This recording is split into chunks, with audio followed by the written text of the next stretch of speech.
Bonjour, aujourd'hui c'est un épisode spécial, je l'ai fait avec madame Ribot, c'est une dame que j'ai rencontrée en maison de retraite et on a fait un petit entretien où je lui ai posé un peu des questions sur sa vie et voilà, je vous le partage, j'espère que vous allez kiffer et ouais, dites-moi ce que vous avez pensé.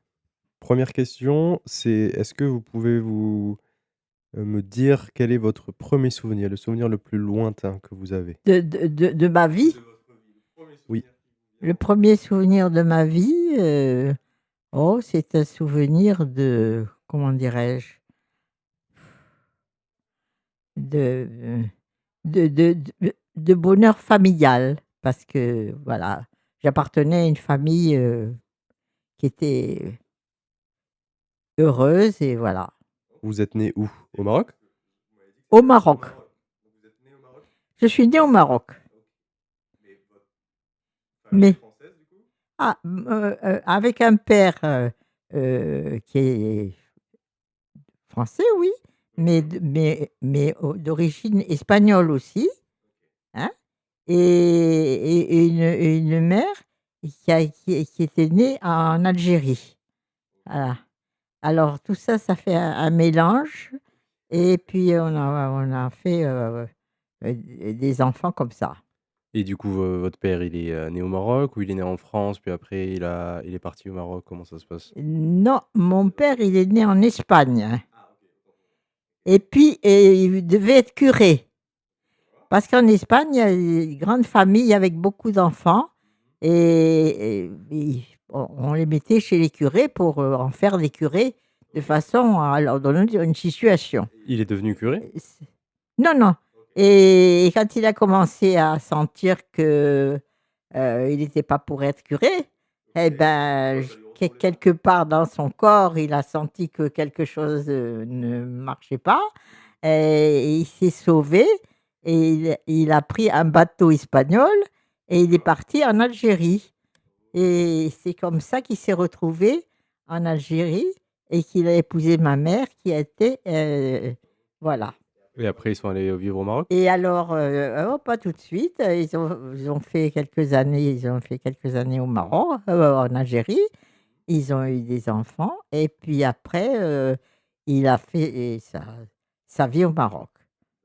Il faisait de l'importation de voitures américaines, au Maroc. Parce qu'à l'époque, ça se faisait beaucoup et ça rapportait gros. Et vous étiez dans une famille du coup qui était aisée, qui avait de l'argent? Une bonne situation? Oui, très, très.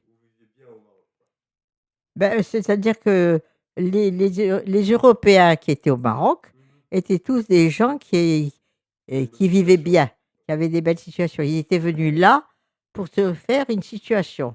Donc, voilà. C'était pas des gens du cru qui, qui labouraient la terre ou qui faisaient quelque chose comme ça. Et en plus, ils importaient la vigne alors que les Marocains ne font pas le vin, hein. Donc, il y avait une importation de vin très importante et Et du coup, ça voilà. ressemblait à quoi une enfance au Maroc à cette époque-là? Hein? À cette époque-là? Oh, ça ressemblait à une enfance, d'enfant gâté, avec, des bonnes écoles, avec, voilà. Mais on vivait avec, les Marocains. C'est-à-dire que voilà. Oui, oui, on vivait dans la ville arabe, Quelle ville d'ailleurs? ouais, les 1ers. Meknès. Alors, les premières années, on a vécu dans la ville arabe, c'est-à-dire que, tout autour de nous, il y avait des maisons, arabes et nous, on en avait une et on avait amélioré bien sûr pour avoir du confort parce qu'eux, ils avaient pas l'eau courante, ils avaient le puits dans la cour, vous savez, à la mode arabe. Est-ce que vous alliez au hammam? Comment? Au hammam, au hammam, est-ce que vous y alliez? Je j'allais au hammam par curiosité, mais pas par besoin parce que, nous avions des maisons qui étaient, Qui avait une douche? non, salle de bain s'il vous plaît. Heu, le l'Européen qui allait dans ces pays-là, il se faisait une maison clean. Je voulais savoir, à quoi ressemble une enfance? Sachant que vous êtes né, bien avant moi. Je sais que c'est une époque, complètement différente. Moi, j'ai grandi avec les écrans et cetera, les jeux vidéo et vous, vous êtes né en quelle année déjà? Moi, je suis née en 29, D'accord, donc ça fait, vous avez 96 ans? Un truc comme ça? 96. D'accord, 96, mais du coup, c'est totalement, différent, c'est pas la même époque. Comment? On n'est pas du tout, dans la même, Oh, tout à enfance. fait, ça ça ça ressemble à rien, ça ressemble pas du tout à la vôtre, mais nous avions, d'abord une vie très agréable parce que, heu, comment dire? On bougeait beaucoup, on voyageait beaucoup dans le pays dans le pays. Parce que mon père avait une comment dirais-je?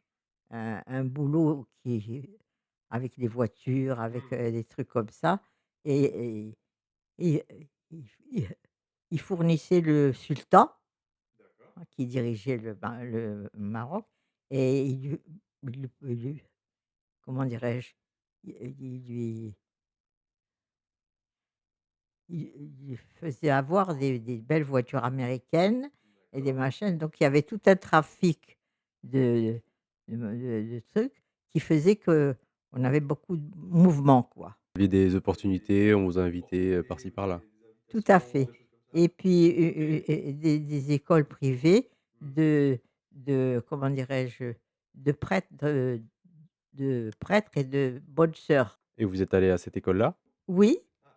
Parce que, les bonnes sœurs, elles laissaient pas les petites arabes, les petites marocaines, celles qui avaient pas de papa ou de maman ou qui avaient pas de elles les ramassaient et elles leur donnaient une instruction dans leur, église, hein. C'était comme une école, quoi et moi je participais à ça, je faisais ça. Et vous étiez élève avec eux, du coup? J'étais élève petite et j'étais élève avec eux. Voilà. Ah, mais du coup, vous avez grandi avec des gens très différents de vous? Ah tout à fait, j'ai ma petite enfance, c'est ma petite enfance avec, les Marocains. Oui, les Marocains, oui. Et ça vous a plu? Et ben, j'adore ça. D'abord parce que j'aime la bouffe marocaine, c'est formidable et puis moi, vous savez, mes parents travaillaient dans ce commerce des voitures, américaines et tout ça, ils étaient très pris. Donc, dès le matin, on faisait ma toilette et on me mettait sur le dos de la marocaine, de service qui faisait le ménage chez nous et avec un grand châle comme ça. Ah! J'avais 3 4 ans, 2 ans peut-être et puis elle me portait sur son dos comme ça et elle faisait le ménage, elle Vous faisait faisiez le nounou et ménage, quoi? voilà, c'était la nounou comme ça. Et j'ai vécu ça, peut-être 2 3 ans.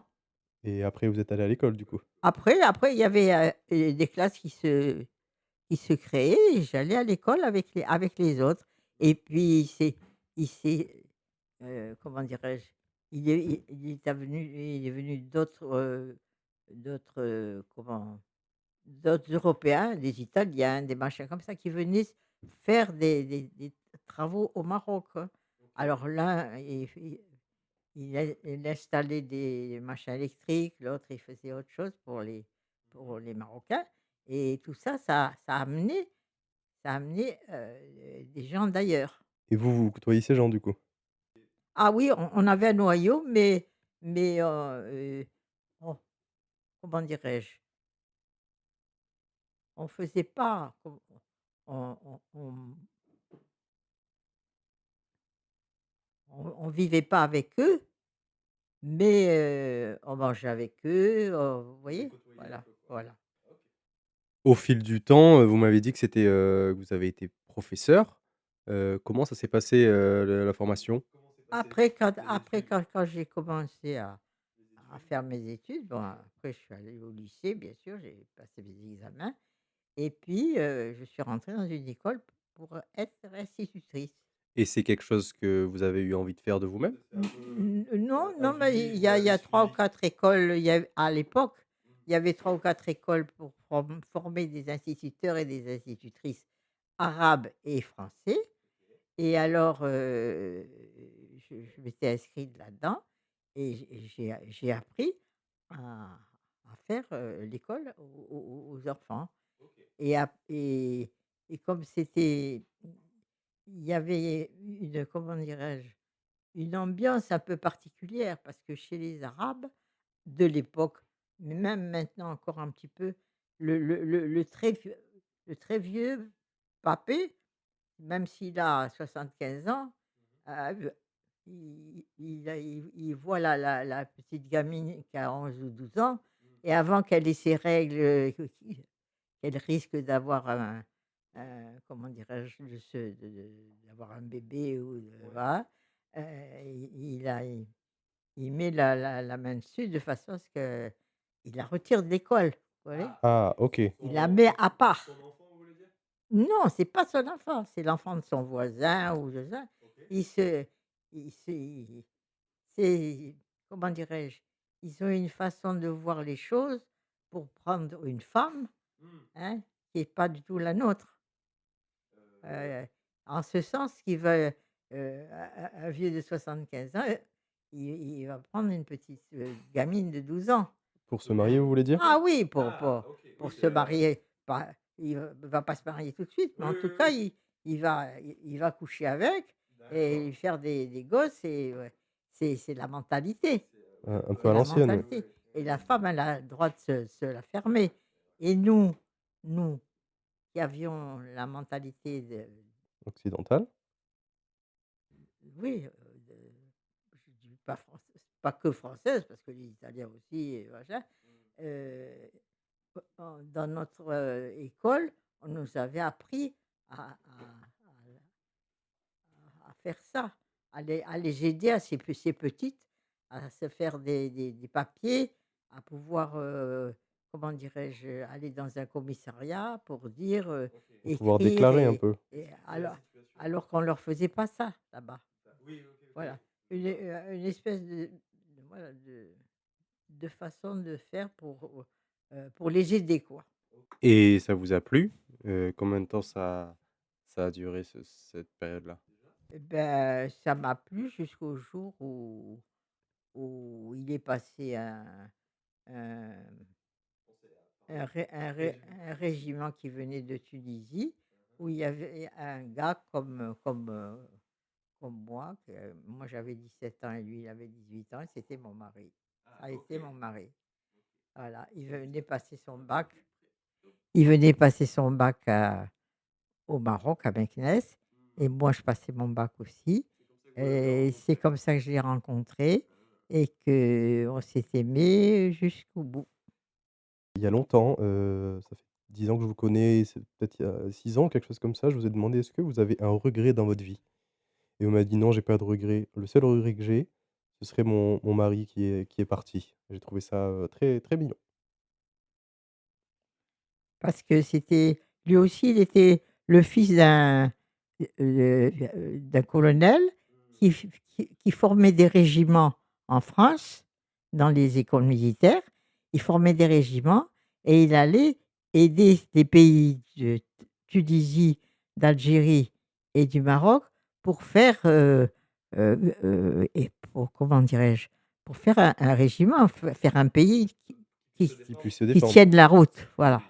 Et du coup, quand il a commencé à travailler, vous vous êtes séparés? Parce qu'il allait dans d'autres pays? Non, non, non, non, on s'est pas séparés. Enfin, on s'est pas séparés. On n'était pas dans les mêmes, comment, villes, mais on est restés, liés par, voilà. On s'est aimés dès ce jour-là. Et du coup, vous êtes, mariés rapidement? Ça s'est enchaîné? On s'est mariés rapidement. Vous aviez quel âge? On s'est mariés, moi j'avais 20 ans et lui 21. 21 ans. Et du coup, vous vous êtes séparés parce qu'il travaillait à l'étranger, non? Non, dans les différents pays, il l'a fait avant, pendant 2 ans. après on s'est mariés et puis on a fait aussi l'école ensemble. Mais il aimait pas. Il aimait pas, faire l'école, oui, parce qu'il me disait: «Les gosses m'énervent, j'ai envie de leur taper dessus. Alors, je vais faire autre chose». Il a fait du renseignement, c'était un gars qui faisait la DGSE, je sais pas si vous connaissez? Oui, oui, de nom, de GSE, DGC DGS, DGSE, oui. DGSI. Oui, je connais un Voilà, peu, ouais. c'est ouais. Oui, mais il était là-dedans et son père était un colonel qui formait les régiments. OK, et comment il est rentré dedans, du coup? Bah, vous savez, avec un père colonel, dans un régiment, il était tout le temps avec les militaires et ça a été ça a Ouais, été simple, c'est quoi. évident, quoi. Et du coup, est-ce qu'il vous a caché, plein de choses? Parce que ce qu'il peut traiter, ça peut être, secret défense et cetera, comment ça se passait à ce niveau-là? Il ne m'en parlait jamais quand c'était des trucs de travail, c'était Et vous le viviez comment ça, de tout ce secret? non, mais non, non, c'était comment dirais-je? On avait cette façon de vivre, heu c'était top secret, Oui, oui, oui, oui. voilà. Et du coup, c'était un peu un non-sujet, quoi, dans votre, Ah oui, je posais pas de questions sur tout ce qui était, heu, Mais c'est pas tentant de poser des questions? n n non parce que nous étions tous, les Européens qui étaient là-bas, on n'était pas très nombreux par rapport aux Arabes et il y avait une espèce de formation qu'on faisait pour essayer de former ces peuples-là, les sortir de leur, et on cherchait pas à faire des histoires, donc posez pas les questions sur ces Vos études, ça a duré, combien de temps, du coup, pour se former et cetera? j'ai fait mon début d'institutrice avec un instituteur arabe, qui lui aussi avait fait l'école, comme moi, Et vous parlez arabe, du coup? un petit peu, un petit peu, l'arabe de la rue, hein, pas l'arabe littéraire. Je sais pas parler l'arabe littéraire, c'est trop difficile. Oui, oui, on m'a dit que c'était très, dense, Hein? compliqué, quoi. C'est très, Ah, dur. c'est très, très difficile. Mais l'arabe de la rue, je peux me diriger, je peux, voilà. Vous avez les bases, quoi. Je peux bouffer, je peux et je peux insulter aussi. Mmh mh. Ça, je sais faire. Ça, je C'est sais faire important, ça. et j'aime bien. Avec les filles en bas là, Vous parlez d'ici? il y a Hayat, Ah oui, Aya, Joe, il y a Jo. heu, Attendez, c'est pas fini. Il y a Hayat, il y a Jo, il y a l'autre, il y a un machin sur la tête là. oui, la nouvelle, je vois, je vois. Et puis il y en a 3 ou 4 quand même, hein. Oui, oui, oui, oui. Avec celle-là, quand il y a quelque chose qui me débecte, je leur dis en arabe. D'accord. Ça s'arrête net. Et du coup, vous m'avez aussi parlé de pendant que vous étiez institutrice, des fois, vous avez mentionné que vous avez travaillé avec les berbères, c'était comment ça? Ah bon, le berbère, c'est un petit passage avec ce Marocain qui avait fait l'école avec moi. On est parti, chez les berbères dans la montagne, vous connaissez pas le Maroc? Je Non, sais qu'il y a la non, classe, non. quand on parle de montagne et cetera. Et c'était, pour parce qu'il y avait des familles et je voulais, comment dirais-je? Il y avait une petite école qui s'était montée dans un garage. Un garage, mais comme ils les font là-bas, en terre, vous voyez? C'est pas de la construction, hein. Alors on allait là, ils nous mettaient ils appellent ça un canoun. Le canoun, c'est un machin comme ça avec la braise d'hiver pour chauffer. Heu, Ici, je sais pas comment on appelle ça. Un feu de bois, on peut appeler ça comme ça, non? C'est comme un bac en terre, on met du charbon et ils mettent le feu là, vous voyez? Ils font des voilà, pour, chauffer. Ça s'appelle un canoun. Et ben, voilà, on était chauffés avec ça, c'était pas la joie et on leur a appris à se débrouiller, à à une dizaine de petites, Fatma. Fatma, c'est le nom qu'on donnait à ces petites, là, elles avaient 12 ans. On leur a donné le les moyens de remplir un imprimé, de pouvoir aller dans un commissariat, pas commissariat, ça s'appelait pas comme ça à l'époque, mais dans un bureau, pour faire des trucs, voilà, pour se sortir un petit essayer de se sortir un peu de leur merde. Voilà. On a fait ça pendant une année et C'était du bénévolat? ah non, j'étais payée, j'étais payée, D'accord. j'étais payée. C'est l'école, c'était la France qui mettait, des gens comme ça pour, ouais. Mais même le Marocain qui faisait ça avec moi, parce que avec la langue, c'était plus difficile dans la montagne, et ben et lui aussi, il était payé par la France. D'accord. Il était payé pour faire ce machin et à la fin de l'année, et ben, elles ont eu leur petit diplôme de ça et elles ont pu aller en ville pour, voir on n'appelait pas ça le shérif, mais heu, comment on appelait ça? Je me rappelle plus, je perds la mémoire. C'est quoi un commissariat, un préfet, une préfecture, quelque chose, comme ça? Avec ce qu'elle avait acquis, elle a pu se faire des papiers, Ah d'accord, s'enregistrer quoi. voilà. Ce qui fait que comme ça, elle pouvait quand le vieux qui voulait l'épouser, la baiser et faire ce qu'il avait envie de faire avec elle, et OK. bah, Du ouais, coup, pouvait elle s existait elle dans les pouvait registres, quoi? se défendre un petit peu et avoir, D'accord. c'était petit un petit début Un petit un moyen de petit les aider, début oui. de pour les aider, pour leur Bah, c'est génial.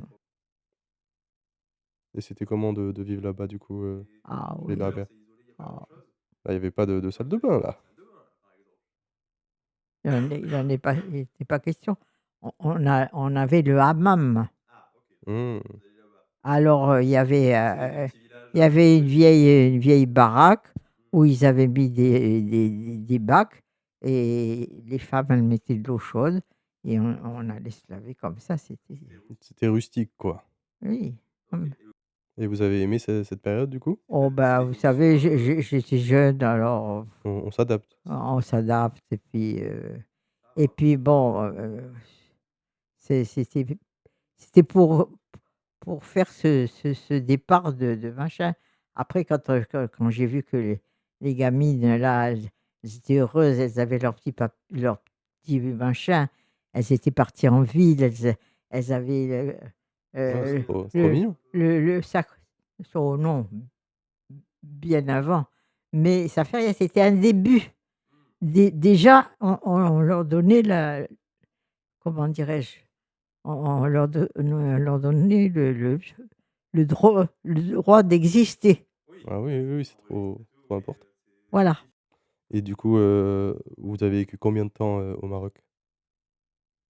Oh ben, je suis restée, j'y ai passé quand même pas mal d'années. Je me rappelle plus exactement et puis après je suis partie dans le nord de la France. OK. Vous êtes partis là-bas parce que vous aviez de la famille ou? Non, pas du tout, mon mari a été nommé là-bas, Ah! DGSE. D'accord, je comprends mieux maintenant. Il a toujours été dans le truc de recherche. Et du coup, vous avez commencé à fonder, votre famille, au Maroc ou pas? Ah oui, 2, j'en ai eu 2 là-bas, Vous en avez eu 2 au Maroc et d'autres ailleurs, c'est ça? des jumeaux, Ah, des jumeaux, 4, des jumeaux, c'était en premier ou en dernier, du coup? les derniers. Alors c'était compliqué parce que j'ai eu les 2 au Maroc, après on est rentré avec les 2 du Maroc et puis, voilà, en enfance, on est resté une dizaine d'années à côté au nord de Paris et puis, il y avait la guerre d'Algérie à l'époque. Alors mon mari, comme il était dans le renseignement, on l'a envoyé à la guerre d'Algérie, bien sûr, hein. Parce que c'est comme, comme l'armée, comme, comme ça s'appelle, la police et tout ça, c'est le même truc, vous savez, les renseignements, hein. Et alors, un jour, il me dit: J'ai une permission, mais j'ai pas le droit de quitter l'Algérie». Et moi, j'étais en France avec avec, comment dirais-je? Mes 2 premiers qui étaient déjà un peu grands, 8 ans, 7 ans, 8 ans. Je commençais à sortir la tête de l'eau un petit peu et puis, j'ai fait des démarches, mais j'ai pas pu obtenir.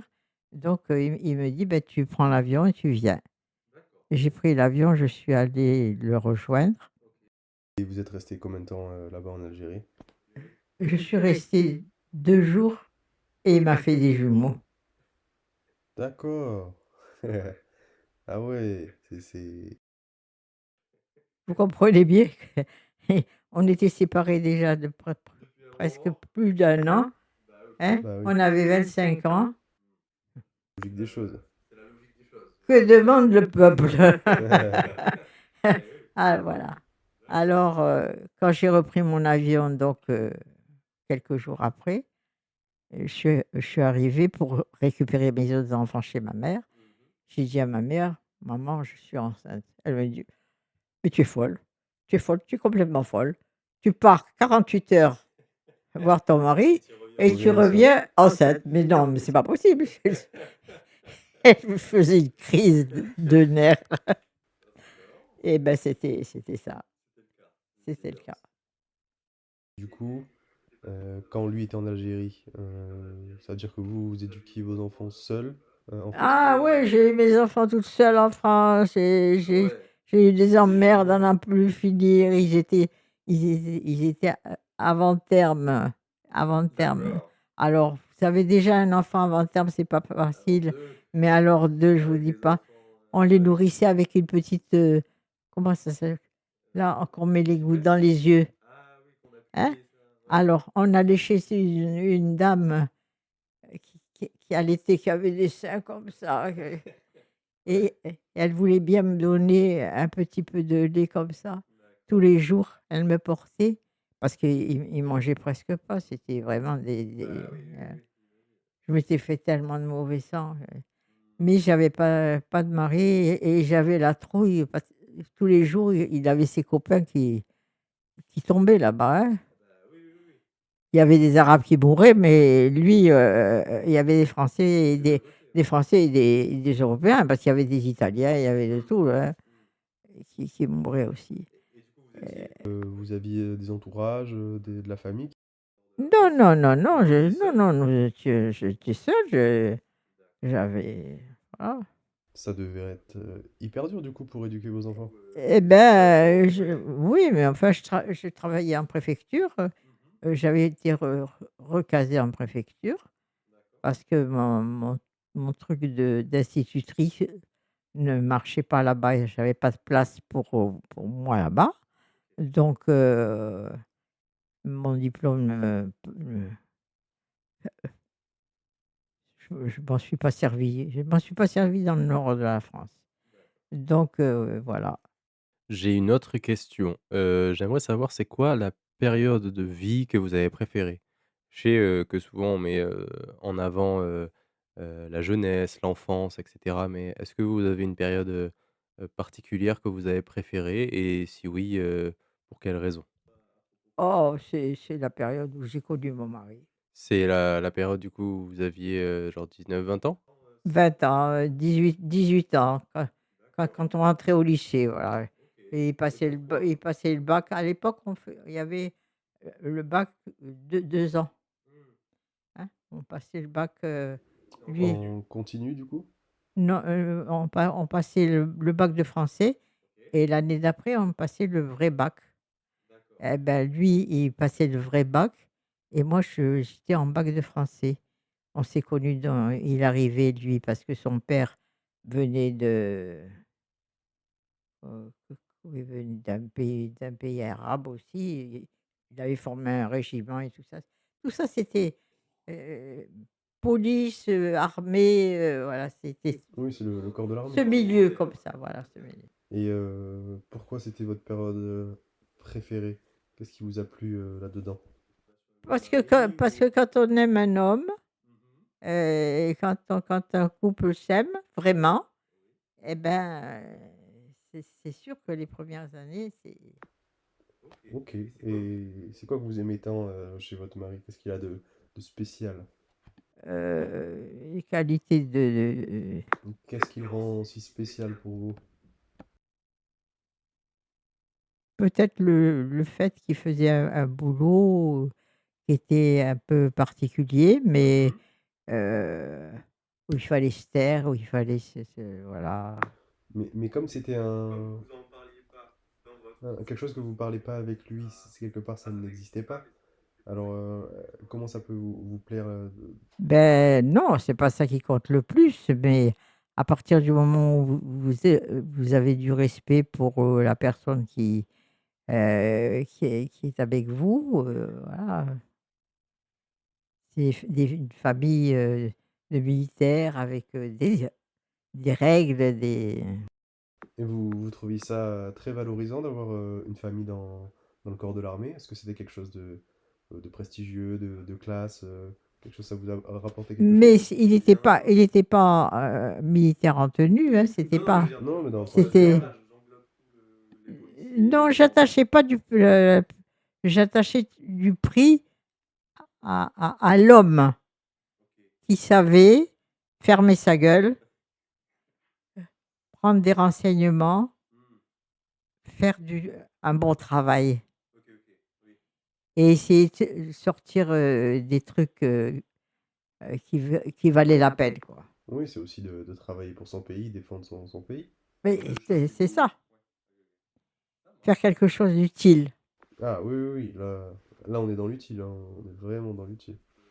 On a été tout le temps dans l'utile, Oui, mais même vous aussi, quand vous parliez de faire tout le temps. exister des gens, moi je vais reprendre des études et ce que je cherche c'est ça, c'est être utile. C'est ça que vous aimez, Bah, qui sinon je me dis accroche. que je vais pas trouver la motivation de me réveiller quand c'est un peu pénible, etc. Eh ben moi, je suis comme vous. Moi, il fallait que tous les matins, je me dise: «Aujourd'hui, tu as une bonne journée, tu vas faire une bonne journée. Il y a ça et ça et ça». Voilà, il faut le faire et puis, il y a pas Et c'était comment quand vous êtes arrivé à la retraite? Est-ce que c'est quelque chose que vous avez bien vécu ou c'était compliqué? j'ai très mal vécu la mort de mon mari. Il est mort à 55 ans. Du coup, vous aviez Voilà, 54. heu et ce connard-là, je dis ce connard parce que maintenant je suis tellement en colère. Il faisait que me dire: «Oh, j'ai une hernie». Une hernie, vous savez, il avait mal là.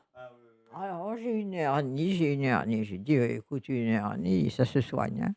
Alors tu vas voir le docteur» et puis: «Non, non, non, je sais comment ça se soigne». Vous savez, on fait des petits objets en caoutchouc, un peu durs, comme des petites ceintures pour les hernies et on le met sur le ventre, sur la boule de la hernie et ça fait rentrer la hernie et ça la limite, quoi. Lui, il avait trouvé ça, il disait que c'était ça, c'était pas autre chose. C'était un cancer Ah, ok. et quand on s'en est aperçu et ben, c'était trop tard et puis à l'époque, ça se soignait pas de la même façon. Il est mort en 3 mois. Une fois qu'ils ont constaté que c'était un cancer, Voilà, ça s'est voilà. vite dégradé, quoi. Alors en 3 mois, pour moi, ça a été le tsunami. Voilà. Bah oui. Donc à l'époque, j'étais employée en préfecture à, où c'est que j'étais employée en préfecture? Je me rappelle plus. Au nord de Paris et le préfet, que mon mari connaissait bien parce qu'avec les renseignements et tout ça c'était, heu, il m'a dit: «Je vais vous mettre, dans un bureau, vous allez être à part pendant quelque temps». Parce qu'avec le public, vous savez, c'est difficile quand vous avez un gros chagrin comme ça et que les gens vous voient avec les yeux comme ça et vous posent des questions et tout, voilà, donc je suis restée quelques mois comme ça dans ce bureau où j'ai travaillé mais je me suis pas arrêtée de travailler. Je continue à travailler C'était tout le temps. bénéfique pour vous de continuer de travailler? Ah oui, oui, ah oui, oui, le boulot, c'est le boulot, il y a que le boulot. Il y a que moi, moi, c'est le boulot. Ça vous a permis de garder la tête hors de l'eau un peu. Voilà, voilà. Et du coup, l'arrivée à la retraite est arrivée quelques années plus tard, c'est ça?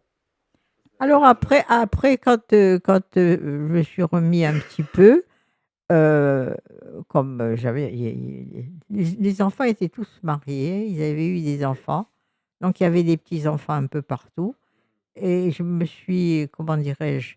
J'ai commencé à m'occuper d'eux, c'est-à-dire que quand mes enfants avaient envie d'aller quelque part, ils me téléphonaient: «Maman, tu sais, on voudrait aller visiter tel pays ou tel machin». Pas de problème. Pas de problème, je prenais l'avion, j'allais chez l'un, chez l'autre, garder les gamins et 8 jours, 10 jours, le temps qu'ils fassent leur voyage et voilà, Et vous, comment vous occupiez votre temps libre? alors mon temps libre, heu, j'avais une amie qui était plus jeune que moi et qui faisait une partie de son temps, hem, comment ça s'appelle? En Amérique là, on a oh, ça me revient pas. Elle avait été nommée de Nîmes, elle avait été nommée en Amérique pour finir son temps. Parce qu'on a un petit, heu, c'est quand même l'océan Atlantique, mais c'est sur la côte américaine. J'arrive plus à je vous le dirai peut-être plus tard. Et alors elle m'a téléphoné, elle m'a dit: «Écoute, j'ai encore 2 ans à faire ici, si tu veux, viens les passer avec moi et tu t'occuperas ici».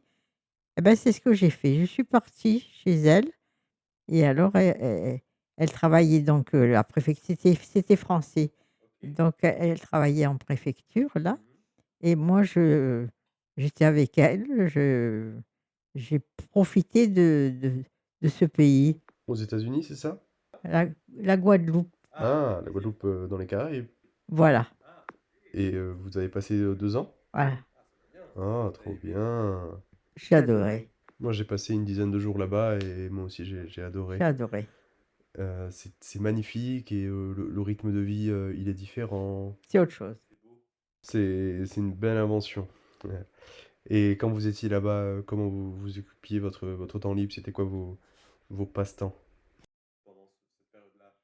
Je ne suis pas sportive, mais que la natation.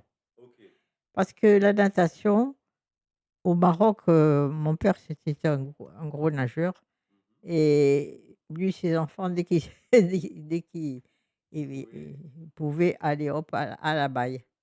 Il fallait nager, il fallait savoir nager et voilà. C'est l'océan là-bas. Ah, vous nagiez dans Ah, l'océan? c'est l'océan. Ah d'accord, mais oui, maintenant que j'y repense, franchement la Guadeloupe avec, l'eau qui est particulièrement chaude selon les périodes et cetera, c'est magnifique. Et j'ai une autre question. Avec votre âge, je sais que c'est compliqué, on peut avoir des douleurs, etc., des maladies. Qu'est-ce qui euh, vous, vous fait vous sentir bien, vos petits plaisirs de la vie maintenant? C'est chiant. Oui, oui, je mettais les formes, mais oui, oui, j'entends. Eh ben, je vais vous dire le mot, le mot qui va, c'est ça. Parce que avoir son corps qui c'est chiant. Mais du coup, qu'est-ce qui vous fait du bien, que ce soit dans la journée ou dans les moments difficiles? Qu'est-ce qui vous apporte du réconfort? Oh, je suis contente de pouvoir, bricoler mes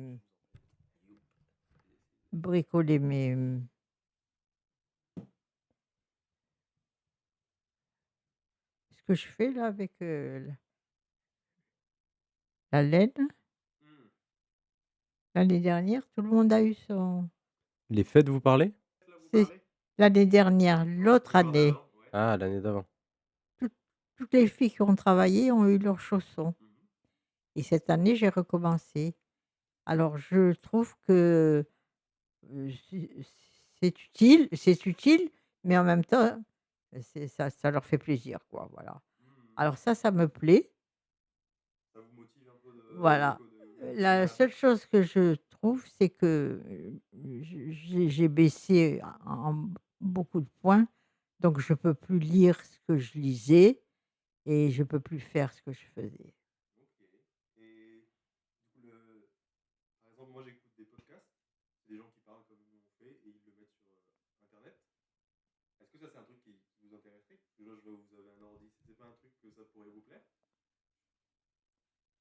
Il y a pas longtemps, j'en faisais encore, je sais plus faire.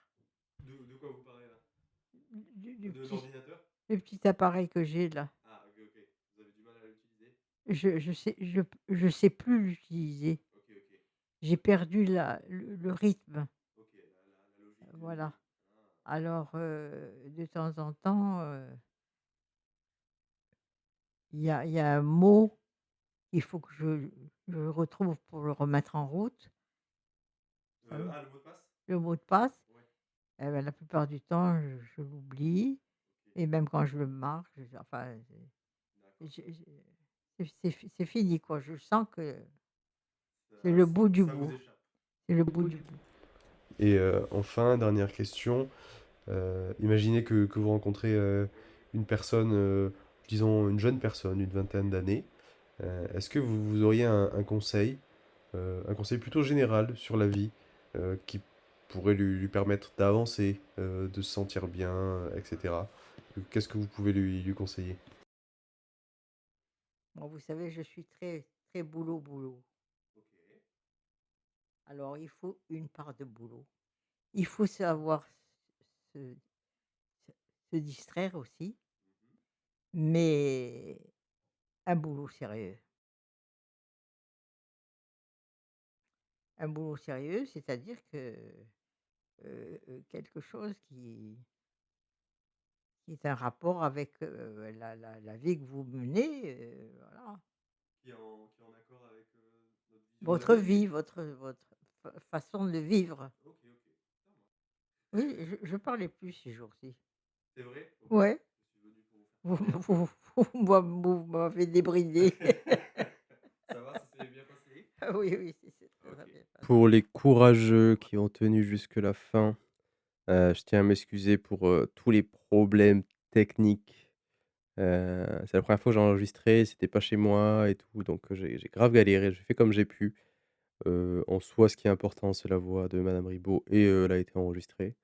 Donc ça me semblait, grave, intéressant, sachant que madame Ribot, c'est une dame, heu, j'aimerais la décrire, comme juste. Dans le sens où, elle est à sa place, heu, elle a toujours une forme d'équilibre dans, sa façon d'être, sa façon de faire et c'est quelqu'un du coup qui, aspire, au respect. On la connaît, très rapidement et direct on la respecte, elle présente bien, elle parle bien, elle est gentille, et du coup c'est toujours quelqu'un bah, qui m'a marqué en quelque sorte et ça m'a fait plaisir parce que moi je l'ai vu de manière professionnelle. Du coup, j'avais pas l'occasion de parler un peu plus. C'est toujours, des choses, en surface, on va dire et que là, je puisse enfin, parler avec elle et apprendre à la connaître de sa vie, qu'elle s'ouvre de manière très, simple où je lui ai proposé, elle m'a dit: «Oh oui, bien sûr, pas de souci, ça me fera plaisir, venez, on le fait quand vous voulez» et c'était trop, agréable. J'ai passé un bon moment. Il y a pas de coupure. J'ai vraiment, tout mis et voilà. Moi, ça m'a fait très plaisir. C'est un exercice nouveau, donc j'espère que ça vous aura plu aussi.